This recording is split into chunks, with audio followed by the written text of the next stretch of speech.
Thank you, Antoine, for this introduction. Thank you all for coming. This was definitely very embarrassing, so I didn't really know where to look.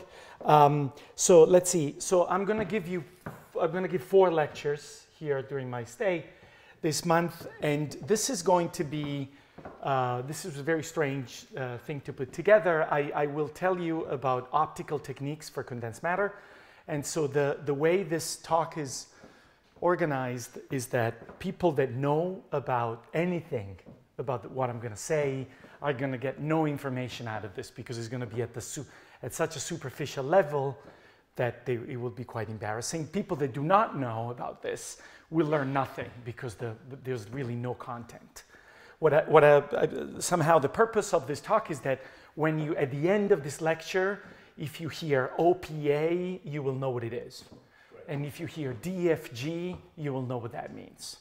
But that's about it. But I will try to give you a little bit of a view of the way these new experimental techniques in optical science are making it possible to do new experiments, and how the field is developing at such a high speed that we are, at least the technical aspects of the field are developing at such a high speed that we are now able to think about experiments that we could not do before. And let's see where we go. So I will tell you at the beginning, I will motivate a little bit about this experiments in quantum condensed matter, and I will give very very basic concepts even there. And sort of lead you into this technical aspects. As Antoine mentioned, the next talks are going to be a bit more about serious issues, so they'll probably have a little more interesting or sort of insightful things about the condensed matter physics. Okay, so the first word you found in my title, or the second, or whatever, one of the key words is quantum condensed matter. Quantum materials, the concept of quantum condensed matter is one of those words that people use, and it's never really clear what they mean when they say quantum materials. My own interpretation of quantum materials is the following.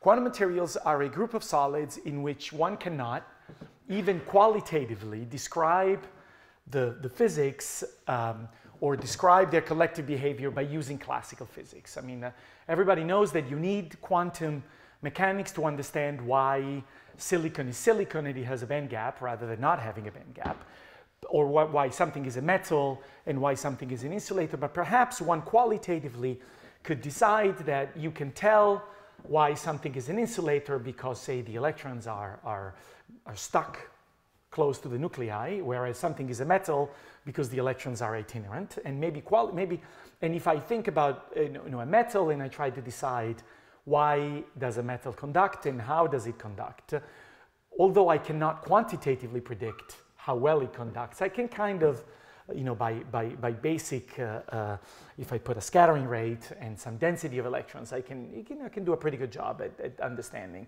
how good of a metal it is. But there's a number of things that I can't do. One of them is predict why a superconductor is a superconductor. So a superconductor is a state of matter in which electrons, or the charge carriers, acquire exactly zero resistance below a particular temperature, and they have a specific behavior in magnetic field that cannot be predicted in any ways by using classical physics. Some people will argue that many other effects in which every time I need to sort of consider, there's many other examples of this. And but so this is my interpretation of what a quantum material is. The other thing that we will be thinking of are effects in quantum materials in which the physics, the interaction between the many electrons becomes important. So this is something that I stolen from Antoine. Antoine likes to say that quantum materials do big things. They do big things because the electrons are very strongly interacting with one another. Hence, these systems many of these materials that I will not tell you anything about today are highly nonlinear systems, which have many competing states, many competing ground states, that are very susceptible to external stimuli. And this is another things that I've learned how to copy from Antoine's lectures, is that the materials with strong interactions are the ones that hesitate between multiple ground states. In a sense, these could be an insulator with some magnetic order, or almost equally easily, they could be a metal with another type of magnetic order. And this has got to do with the fact that the system is very highly nonlinear. And this is, and all these functionalities can be also functionally relevant. So in a sense that one could think about switching these properties between one or the other state. And in a sense, that's why they're very interesting. So they're not only interesting because we don't really understand them and they have all this very beautiful physics, but also because in principle, some of these functionalities could be used to make devices. And so this is one of the reasons why we study them.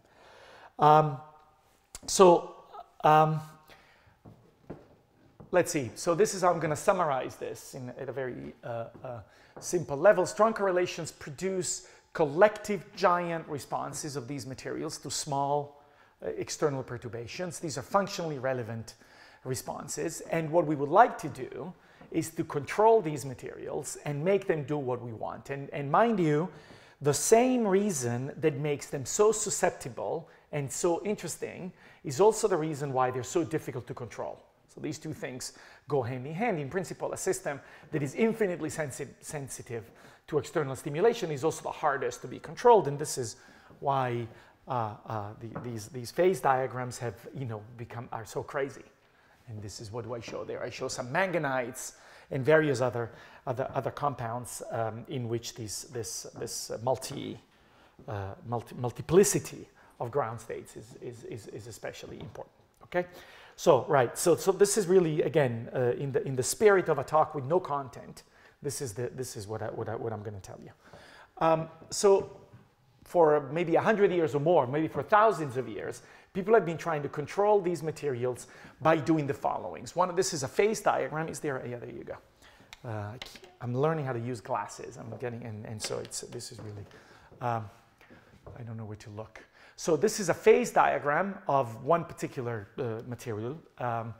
And what one does is one changes the composition of these materials. This is by alloying different these materials in different ways. One can change the stoichiometry of the various chemical components, and one can change the chemical doping. So this is some sort of materials design axis. One can heat them up or cool them down, or one can apply slow perturbations such as squashing the materials with pressure, or applying a magnetic field, or applying an electric field, and one can try to control them. And this is again, this is the basis of our way to control their properties and discover new phenomena, discover new materials, etc. What we're very interested in doing is to use, and this is where the optics and the ultrafast comes, is to use dynamical perturbations. So the questions that we ask are not, what can I do if I squash these materials, or if I do something slowly, but what can I do if I do something fast and dynamically? And this is something that may look not very well controlled. So this is but there's ways to do this intelligently, and this is a depiction of a bilayer cuprate superconductor. And one of the questions that one can ask is, what happens if I take this material at, say, 0 temperature, which has one particular state, and then I take 1 degree of freedom, for example, a phonon, and I shake it up and down, and to large amplitudes, and then what are the properties of the system? And it's known that driven systems, driven systems, there you go, have different properties from equilibrium systems. This is a normal pendulum, which has one stable minimum and an unstable minimum at theta equal pi. And now if I simulate the behavior of a pendulum, and what I do is I shake the pivot point of this pendulum up and down, what one finds, one can find different energetic configurations, and on average I could find, for example, an equilibrium point here in the theta equal pi state. This is an example in which dynamical modulation can change the energy landscape. And in principle, why can't one do this in a condensed matter system? Another example of why dynamical phenomena can change the energy landscape is simply one in which I consider a saddle point potential So this could be a situation in which I have, for example, an ion in the middle of a quadrupolar of quadrupoles. And this is an unstable saddle point unless I make the an unstable maximum, unless I make the saddle point spin fast. And if I make this spin fast, what I will create is an effective minimum of potential. So these are two trivial examples in which one can think of dynamically driven systems, importantly in which the dynamics happens at a speed that is fast compared to the eigenfrequency of whichever instability I'm worried about. So in the pendulum, if I think about the pendulum, it will have a particular frequency, and if I shake it slow compared to this frequency, I will get sidebands in the spectrum. But if I shake it fast, I will create, in some anti-adiabatic limit, I will create new minima. Okay, so this is why we want to excite systems fast. And so all the experiments I'm going to tell you about today, or what is done in dynamical condensed matter, are ones in which I take a system. So this is some solid in some state. And then I will come with a pump pulse, which may be short or may be long. And this will create a dynamical state of the system. And then I will have a second pulse that samples the dynamics of the system along the relaxation path. So the lifetime of this state might be long, might be short. I could be trapped in a metastable state, which stays there for a long time, or it could be a short-lived state. So you should take this as a very, very general way of thinking about this. And the whole business of ultra-fast science is about using pulses that pump the system in intelligent ways, and then probe pulses, which are weak and therefore measure just they're not supposed to perturb the system, but they're supposed to interrogate the system in an insightful way. Okay? And the duration of these two pulses allows me to measure dynamics on more or less short time scales. So let's see. The pump. So the pump is the whole experiment. In a sense, there's a lot of emphasis on the probe. A lot of people that do optics want to probe states in more and more intelligent ways. But unless you have a very interesting pump that can create an interesting state to probe, it makes no sense to have, it makes no sense to have a very advanced probe if you use a very advanced probe to probe something that is not interesting. So a pump probe, I am one of the people that believes that the pump is is everything we should worry about in ultra-fast science, okay? So let's see. Let's think about the driving frequency for the pump that one can think of. So I'm going to classify those driving frequencies in let's say at least in 3 groups. One group is one where I use let's say visible radiation. So these are petahertz type excitations, say about 1 eV type of excitations, which is about 15,000 Kelvin. And these are typically electronic excitations between bands. In the correlated electron systems, this may or may not be, maybe simple bands or complex many-body bands, but these will be excitations that are very large on the energy scale of room temperature. Then, in the middle, in the mid-infrared to terahertz, there is excitations where I can drive phonons or other complex excitations. And at long wavelengths, around about 1 terahertz. So 1 terahertz is about 4 millieV, or about 50 Kelvin. And these are collective modes, for example, order parameter type excitations of superconductors or various things. And these are these are sort of many of the things that I would like to do. So in the early days, when people used light at short time scales to measure the dynamics. So this is what I grew up with. I think I'm one of the last people that did his PhD with a dye laser. So these are liquid lasers in which one would dissolve a particular dye in some solvent. And these were very, they would generate weak pulses. These were unstable. They just, you'd line them all day. And then when all the balls were in the air, you take data for 2 hours or many hours overnight, and then they would never, it could never be reproducible.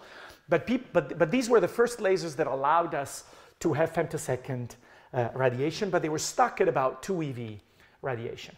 Okay, and so a lot of the work that was done in the early days, these were important, for example, in chemistry, because chemists are interested in photochemistry. And the 2 eV energy scale in chemistry is a very meaningful energy scale because it's one, for example, over which one vision develops or photosynthesis works. And there's many processes that happen in chemistry on relatively high energy scales. Whereas in condensed matter, one may or may not be interested in some of these things, but most of the early work was focused on excitations in this range. Okay, so excitations that are high on the scale of room temperature. Nevertheless, there's been a lot of work. So these are 2 beautiful experiments of photoinduced phase transitions done in the early 80s by Chuck Schenck, who was at Bell Labs at the time, and he was developing the first amplified dye lasers. This is the inventor of the femtosecond laser, and he was, for example, interested in studying how fast a piece of silicon can melt. These were the first experiments in which they could time, this is probably a second harmonic measurement, and this is a reflectivity measurement, in which they could time the transition between an insulator between a crystal and a liquid state. And this was also interesting for reasons because people wanted to anneal these crystals, etc., etc. But at any rate, so there's many things that one would have liked to do at longer wavelengths and at lower energies that were not possible to be done. The situation technically has been radically changed with the invention of the titanium sapphire laser. So the titanium sapphire laser is a laser that is built on, these are doped sapphires, with titanium in it. These are lasers that radiate.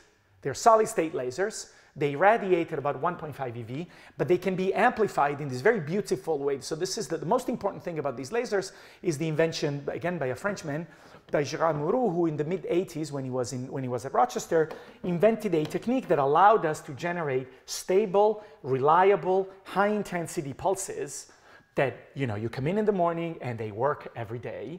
And not only, but they can be amplified by many, many, many orders of magnitude, at many, many orders of magnitude higher than what was possible with dye lasers.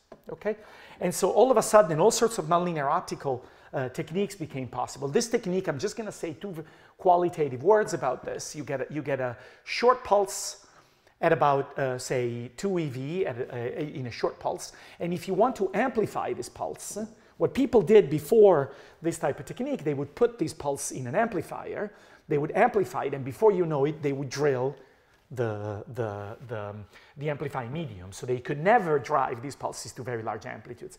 What Gérard came up with was a technique that allowed to use pairs of gratings and lenses to stretch the pulses. So they would chirp the pulses. They would put, these have a lot of bandwidth. So they have some red and some blue. You can chirp those pulses, putting them in a grating, chirp. So they become like or up or down chirped. And so now these pulses would become long. They could be amplified without drilling the amplifier, and they could be recompressed with gratings. And so this has brought these few microjoule pulses to the millijoule, many millijoule joule level. And so there's really a lot of activity and a lot of work. This work was done in the US, but of course the LOE group has done unbelievable work in many, many areas applying these amplified pulses. Okay? So Andrea, just a naive question. So I understood the chirped idea. Yeah. Where does the amplification come from? Same thing. What you do is you take a piece of titanium sapphire, so you have an unamplified pulse, you chirp it, this becomes a long pulse. Then you have a second piece of titanium sapphire, which you excite with another green laser, which is morally similar to the one that you use to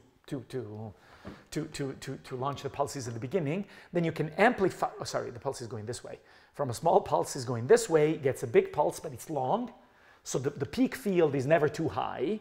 And then you use reflective gratings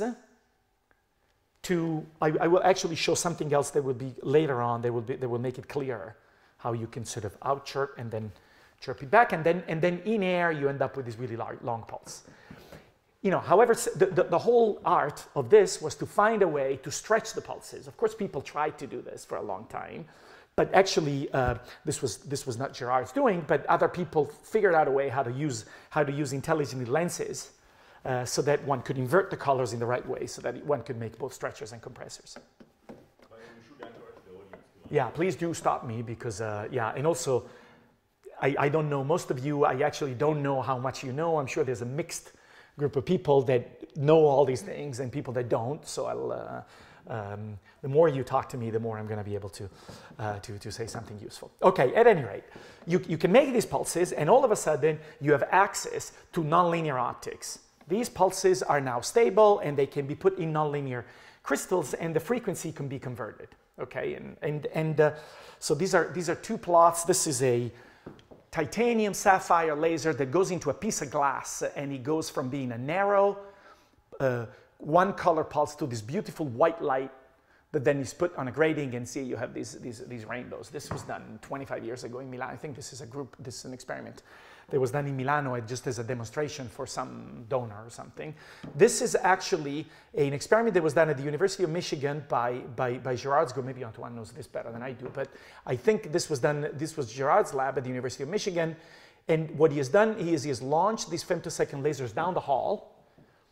And what happens is in these pulses is that as the pulse is so intense that as it propagates in air, what it does is that the index of refraction of air is different in the center of the beam and outside of the center of the beam, which leads to some sort of phase self-focusing of the beam. So the beam doesn't diffract out, and it can propagate. People try to make lidars and all sorts of applications, for example, for atmospheric applications using these techniques. Okay, so these are just two examples of what these high intensity pulses let you do. Okay, so this was before my time, but and also I don't do LiDAR. What I'm very interested in is to go back. This is now that when I showed you a plot of all the possible excitations in condensed matter that one is interested in. And again, this is when I did my PhD, we were only exciting here.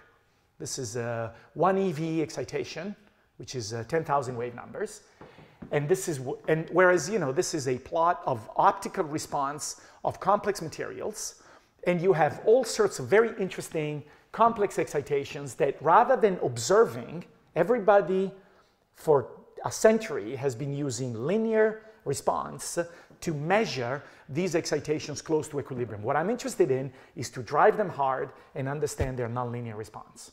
Okay, and during this, so this is all this region of frequency and energy, and during these lectures I will tell you about the nonlinear response, not today, but next week and at the end of the month, about the nonlinear response of vibrations, so these are these phonons, and about the nonlinear response of specific superconducting orders at low frequencies in cuprate superconductors. Okay. So with this plan in mind, we're still thinking only about the pump. I haven't told you anything about the probe.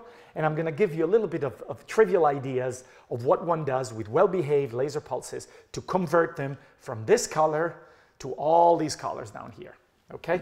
So, and I promise that you are going to get out of this lecture and knowing what OPA means and DFG means. So these are the two plans. Okay, let's see. This is a piece of some material. And the way I think about, in optics, I think about the light that propagates and is generated by a material is by saying that, so forget all these terms, when the fields are weak, I say that the polarization is linearly proportional to a quantity which we call chi. So this is epsilon minus 1, effectively. This is chi plus 1 equals the what is that? The dielectric constant. Yeah. And so what this means, in simple terms, is that if I come in with two wavelengths, omega 1, one is red, and omega 2, the other one is blue, what I get out is exactly the same number of photons, reflection and absorption notwithstanding. I'm going to get out another frequency at omega 1 and another frequency at omega 2. And there is no crosstalk between the two.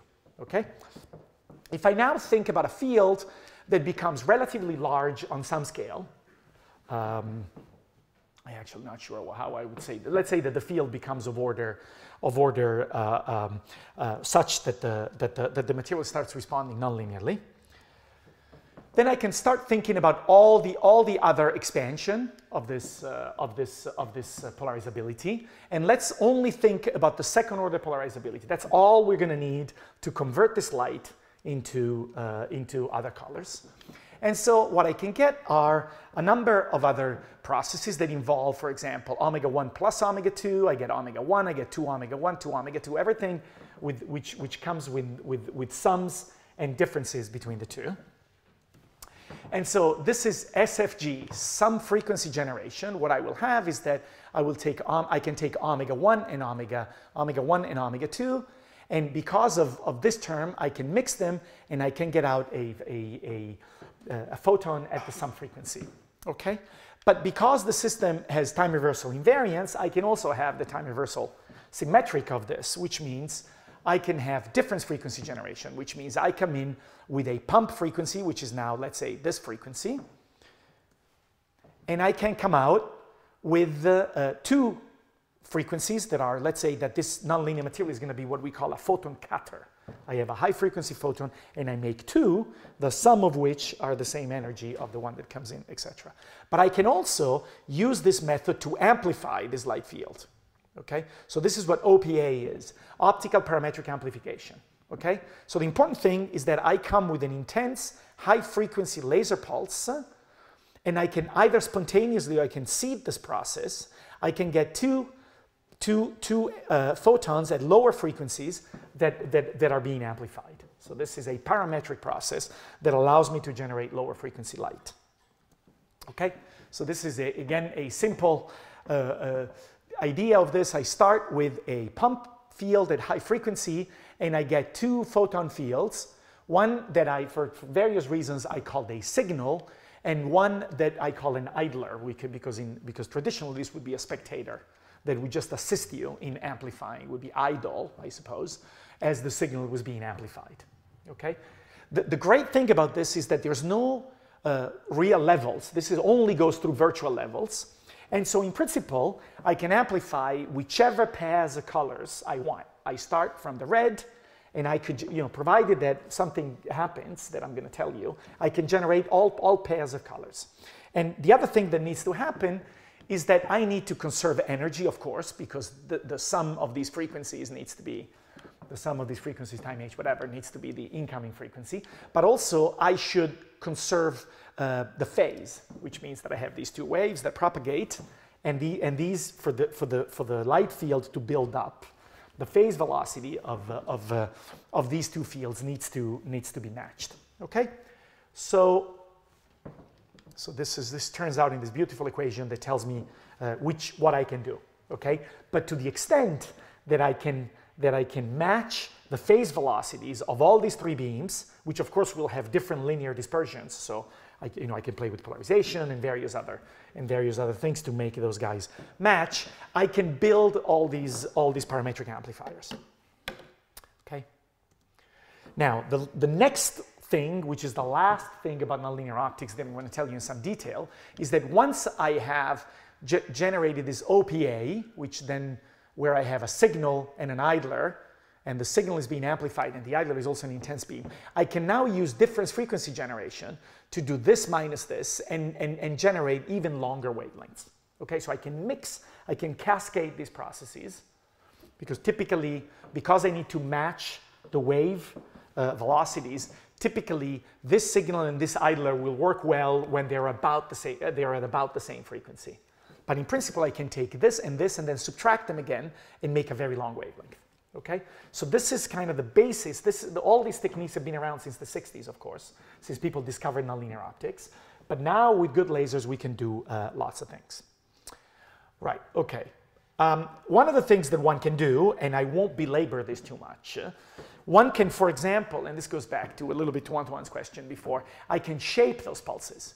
For example, I have now let's say that I have generated by matching the group velocity and the phase velocity of these beams and the energies, etc. I'm going to make a pulse at this difference frequency, which is at, say, 10 microns. And this pulse will not have necessarily the spectrum that I want, will not necessarily have the chirp that I want. I mean, there's many things that one might want to improve. One of the things I can do is use various techniques, again, which have been used in visible optics, to shape those pulses. One of the ways we've done this, and again, without discovering anything new, has been to use a combination of a grating, which spreads all the colors into a Fourier plane here, and then a retroreflector, which then changes the time at which different colors are retroreflected, and hence reconstruct the field that comes out with the desired shape that we want. So in principle, what I can do is, I can make a train of pulses. I can make a pulse where the blue comes first, the red comes. In principle, I can shape in this plane both the amplitude and the phase of these pulses to give a Fourier filter of the properties of these. Another thing that I can do is I can use the shape pulses. This is now getting a little much, but for example, if this is my signal and this is my idler in some phase space where here is omega and here's the time of arrival, I can move them in phase space in order to get difference frequency with a very, very narrow pulse. So this is, for example, one paper that my student Bia Long Liu has recently developed, in which we generate many microjoule relatively high intensity pulses with a stable phase which doesn't fluctuate in time, which can be tuned at all these frequencies. This is what people used to call the terahertz gap, which we have conquered. So in principle, what I can do is I can have long pulses, short pulses, narrow, broad, and shape those to drive these excitations the way I want. Okay?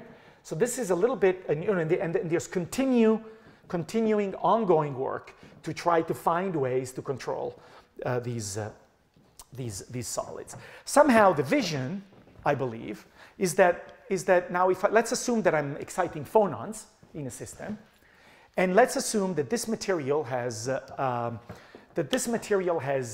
n atoms and 3 n modes. In principle, if I have 3 n laser beams, in a world in which I can have 3 n laser beams, that are all synchronized with one another with the right relationship between phase and amplitude, I can put the atoms where I want. So some theorists can tell me, can you take YBCO, and for a short amount of time, can you make it something else? And in principle, one question that one could say is, can I take bilayer graphene and make it MgB2, for example? I can move the bands in a certain direction, or I can move the atoms in a certain direction and control the structure. So somehow we're getting at that level of precision. Okay, the second thing that we're going to try to do with the pump is all the experiments that I've told you about up to now. I haven't told you about any experiments, but all the things that are implied by the technique that I have shown you up to now involve the use of short pulses. So at best here, I can have my atoms swing back and forth for 10 times, for a picosecond, a couple of picoseconds. Sometimes what I would like to have is a pulse that has been shaped first and then is, however, long enough in time. There's work that we're doing. I have nothing to show you other than this is for experiments that I'm not going to tell you about. But for example, one would like to have a pump pulse that is long compared to some relaxation time. Some work we're doing involves using pulses from seed from OPA plus DFG, which now you know what it is, and put them into a CO2 laser. This is a gas laser which can amplify long pulses. And we can now, using a combination of various things, including Pockels cells, we can generate now long pulses at some particular frequency, which then we can slice with light pulses, for example, using plasma mirrors in semiconductors. And we can make pulses of different durations. So this is a 10 micron pulse. They can either be from 1 picosecond to, I don't know, many, many hundreds of picoseconds, and we can study systematically how our response depends on the pulse duration. Okay? So much for the pump.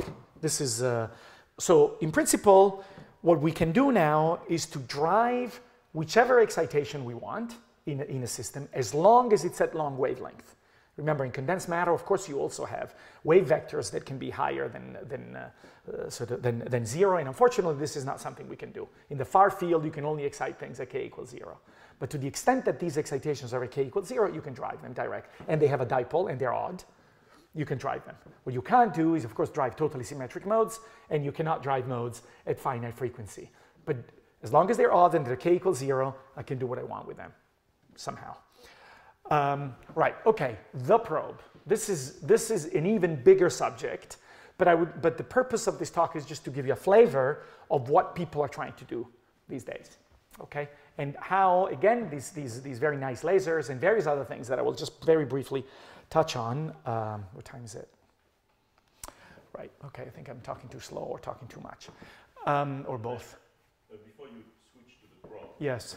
So despite all this fantastic technology that you described, Yeah. still, if I understand correctly, some windows of frequencies.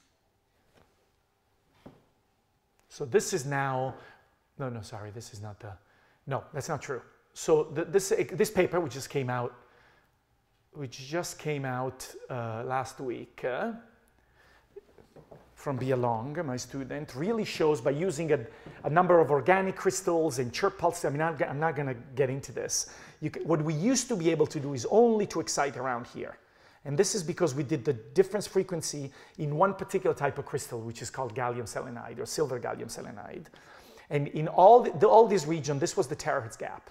You can never pump phonons down here. So now we've gotten to the point where we can make narrow pulse or short pulse lasers. So in principle, we could take YBCO or another one of these oxides and excite any phonon we want. So you now have pumps in any position with approximately a couple percent bandwidth, 1% bandwidth, of course. And you can even think about pumping below the inhomogeneous line, and do things like hole burning, for example, that has been done in nonlinear spectroscopy. And so, in principle, I think this is really a big deal. Somehow, how to say? Yeah, I mean, we'll see how far we get with this, but in principle, now we can address anything in that spectrum.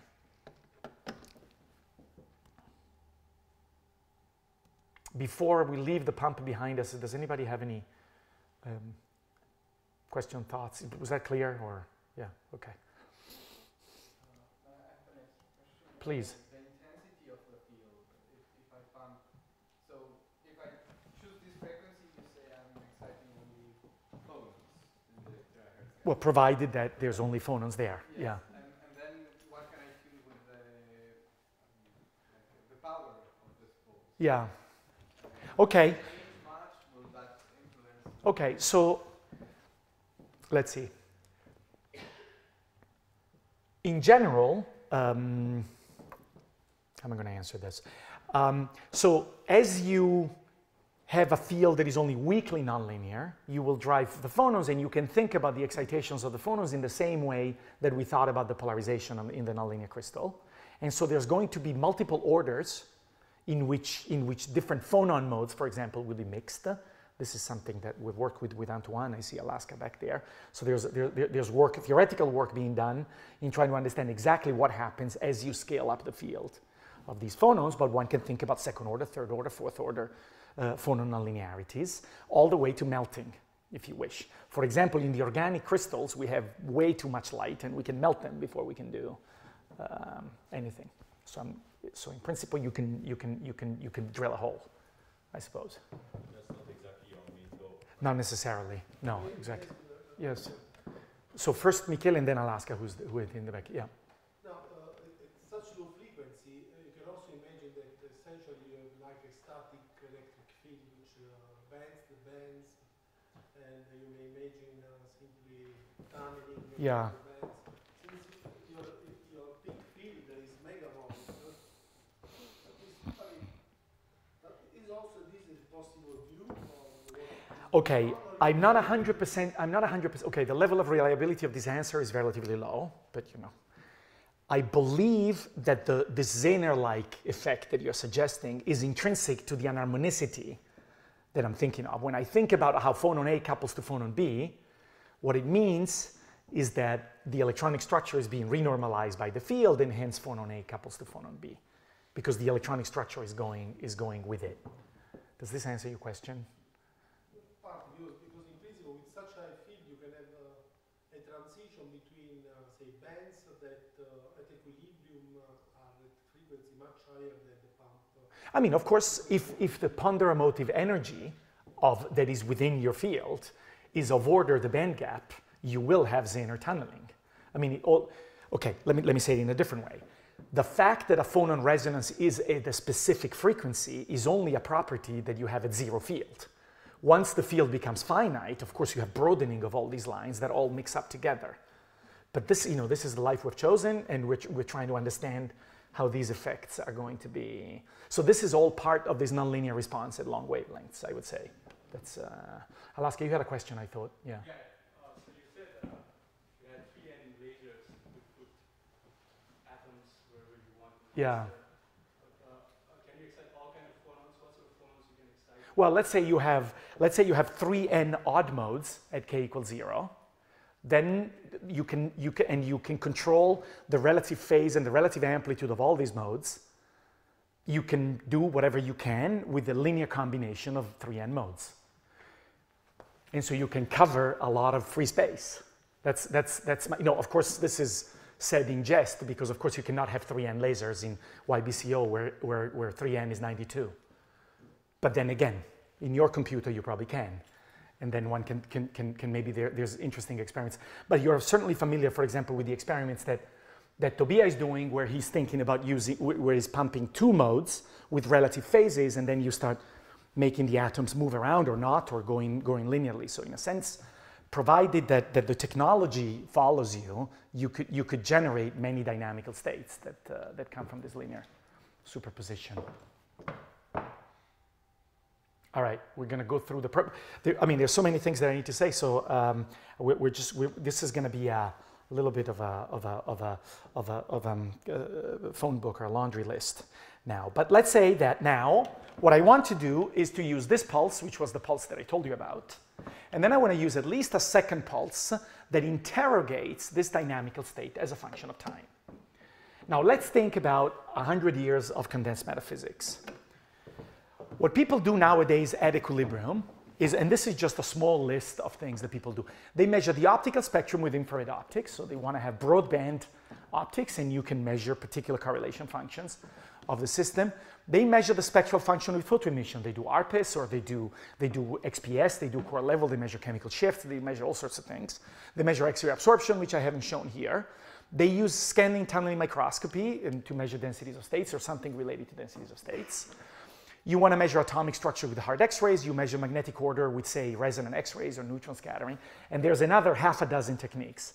So in principle, if you are a megalomaniac, you may say, okay, what we want, a good strategy is to try to extend as many of these techniques as possible to the ultra-fast timescale, relying on all this beautiful progress. So I'm going to just tell you the things we do. We do 3 or 4 of these things. And I'm just going to sort of walk you through a couple of things that can be done. And again, I would really like to meet with any one of you who wants to know more details.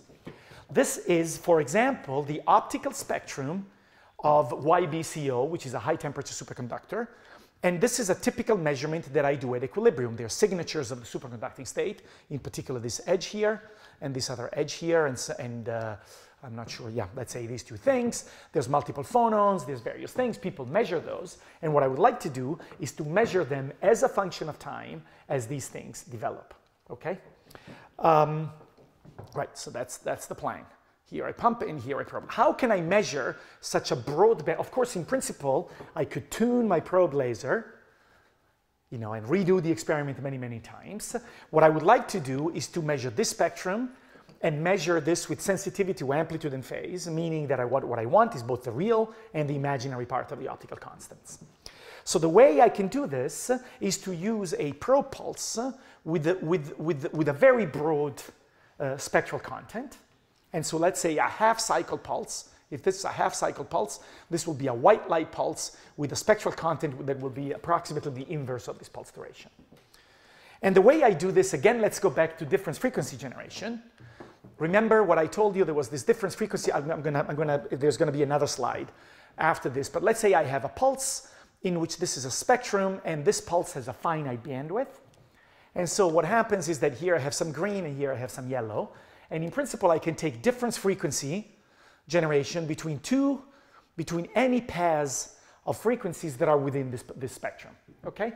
And another way to see this, so what I will get is a single cycle terahertz pulse that looks like that. Another way to see this is that a pulse, if I look at my second order polarizability, what I know from just basic things that everybody learns in school, if I consider the second order nonlinearity, what I have is a second harmonic and also a term that is a DC term that doesn't oscillate at any frequency. And so this will be a DC term that follows the envelope of the field, okay? So by optical rectification, what I can get is from second second order nonlinear crystals, what I can get is a signal that is related somehow to the envelope of any pulse that I spit in there. Okay, so this is one of the ways to generate terahertz radiation over a large spectrum. Okay, and then the question is, what medium am I using here? What sort of pulses am I using here? Again, this was started in the 1980s by Dave Austin and various other people at Bell Labs. So for the last 30 years, people have been trying to optimize this process of generating terahertz radiation. We've actually copied what people do. We haven't done anything new. What I can show you is that by using, for example, plasmas instead of second harmonic radiation, and by mixing first and second harmonic of the pump pulse, we can get a spectrum in a single pulse that covers effectively all the interesting part of the spectrum that we're interested in. Okay, this is nothing special. You know, other people have done this. It can be copied and it can be applied to an interesting material. But so the way this is measured is the following. This is my terahertz probe pulse, and these are effectively 3 pulse experiments in which I have a pump pulse, which is the one that I told you before that drives the dynamics.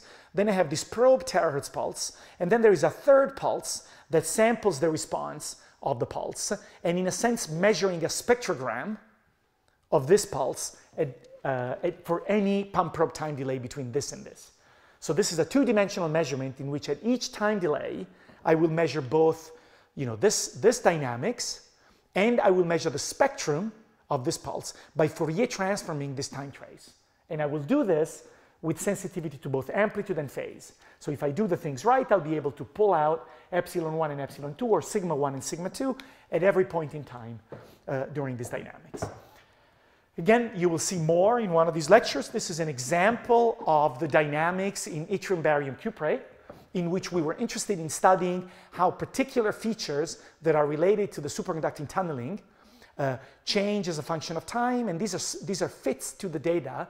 This is experimental data taken at various time delays, in which we can really take we can look at a lot of features, how phonons rearrange, how various things rearrange, and again, this comes only because we can generate very broadband terahertz pulses with very short pulses that are generated by this beautiful short pulse amplified laser. And this is an example of wait a second. No, that's not what I wanted to show you, but it doesn't matter. This is an example of again, what I just told you. This is sigma 1, and this is sigma 1 in a different frequency range as they evolve in time. Okay? No more said about terahertz. Yes, please. So the actual measurement is done in time domain? The actual measurement involves 3 pulses. Yes. No. That I understood. Yeah. So you have two delays, right? What you're doing is, doesn't matter which thing you're moving. Let's assume there's a pump pulse that is fixed, launches an intrinsic dynamics in the sample. Then you have a second pulse, which was the rectification of da-da-da.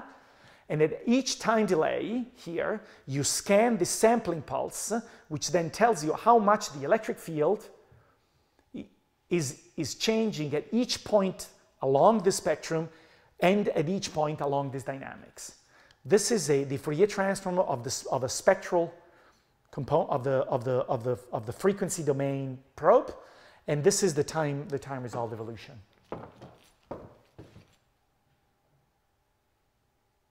How am I doing? You mean on Did you get that? Did you get what I said? well, yeah, so Doesn't matter.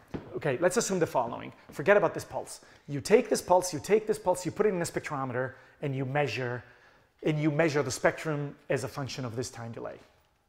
Okay, this is just an expensive spectrometer. It doesn't matter. It's a spectrometer that measures amplitude and phase. Okay. and it's easy to see how you relate amplitude and phase to conductivity. Is there something that's not? It's relatively simple. I mean, there's what you get is r, small r, as you learn in school, because it's the field reflectance or reflection, and then that comes as a function of time, etc., etc. So you go through the Fresnel equations, and you can figure this out. And of course, you have a time resolution which is given by the spectral content of this. I mean, of course, the time resolution is not infinite. is not set by this pulse, but is set by this pulse. At any rate, this is, okay. Right, okay, so this is one of the things that people do. Another thing that people do is, for example, what you want to do is measure atomic rearrangements. This is a huge field. What you would like to do is what people call the molecular movie. You sort of drive the system and then the atoms move, and you would like to reconstruct them. I mean, going back to Alaska's question, you're moving 3n atoms and you want to sample them as a function of time. To do this, you would like to use X-rays, for example, to do X-ray diffraction in time. So this is, again, is a very long thing. People have been at it for at least 20 years. So the first experiments that were done used for example, copper or other types of target. People used big lasers, and then with this big laser, they would create a microplasma, and then one would use K-alpha radiation to get out, and then would scatter, and this would be done as a function of pump time delay. The first experiment was done at the LOA, so this is Richel and Antoine that measured some melting of some film together with Jean-Louis Martin. And these are other experiments that we did, for example, by looking at strain as it propagates into crystals. This is now getting too much. You can look at optical, oh God, what is going on here? Right, I can't show you this, but these were optical phonons in bismuth.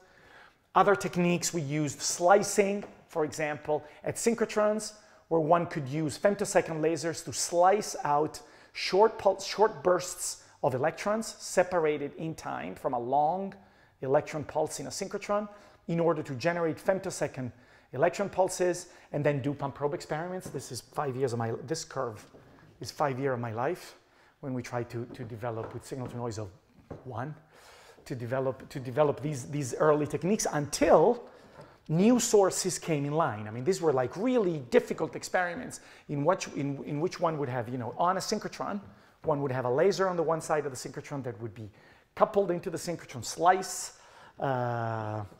0 photons would come out. I mean, this was really very, very difficult and something that perhaps could not sustain the field much longer until people started using accelerators.